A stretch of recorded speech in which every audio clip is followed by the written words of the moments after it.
maamul gobolka Banaadir ayaa magaalada Muqdisho maanta wuxuu ka wadaa olole nadaafadeed halkan sideedii muuqataba daawadayaal waa xaruntii hore ee baarlamaanka waxaana ka soconaya nadaafad balaaran oo ay ku hoolan yihiin haweenka Soomaaliyeed ee ku nool gobolka Banaadir iyo agaasimaha waaxda nadaafadda ee gobolka Banaadir mas'uuliin ka tirsan dawladda hoose ee gobolka Banaadir ayaa halkan ku sugan dhamaanna waxay ka qayb qaadanayaan soo socodka nadaafadda iyo dib u soo celinta bilicda xaruntii hore ee baarlamaanka ee Soomaaliya ugu horeyn daawadayaal aynu ku bilaabnay gudoomiyaha gobolka Banaadir ahna duqa magaalada Muqdisho Sheekh Yuusuf Xuseen Jimcaale oo goobtan soo gaaray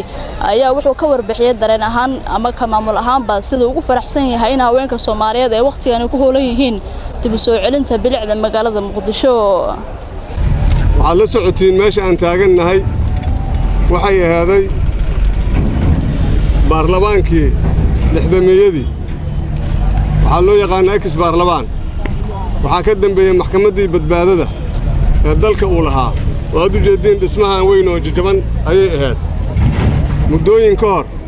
waxay ahayd meel zabaalad ah ama qashin qub sida loo yaqaano ee qashinka inta magaalada xaafadaha laga keeno meeshaan lagu shubo ee haamo waaweyn inta la dhigay bannaankiisa aan cid bini'aadam aysan soo mari karin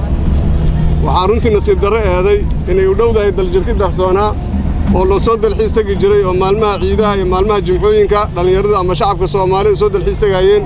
in meel loo dalxiis tagaayo garabka dhanka midigana ay qashin qub noqoto dhanka badaxana ay waxaan noqoto meel dalxiis waa wax aqliga u diidayo TV-ga Honkebel magaalada Muqdisho oo halkan soo gaaray waxa la hadlay agaasimaha waaxda nadaafadda ee gobolka Banaadir Cabdicasiis Goodax Barre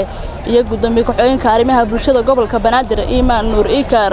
marka waxa u jeedaa maalinta ka dambayso isbedel inuu jiro magaalada Muqdisho waad arkaysaan habeen iyo maalin saanan uga shaqeynaa nadaafadda magaalada waa magaalo iska amni ah way jiraan xaalado yar yar oo marmar dhaca laakiin magaalada waa magaalo laga shaqeyn karo waxa loo taagan yahay waxa campaign ama olole bilaabanayo oo la rabo in magaaladan lagu nadiifiyo magaaladan in sharafteedii iyo quruxdii ay lahayd in lagu soo celiyo waxaana ugu horeeyo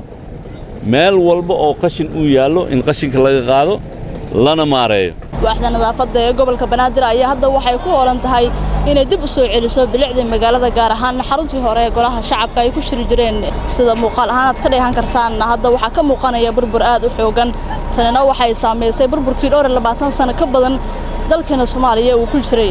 haddana waxa muuqata in bulshada ay garawsadeen inay ka qayb qaataan dib u soo celinta bilicda magaalada Muqdisho iyo caasimadda guud ahaanba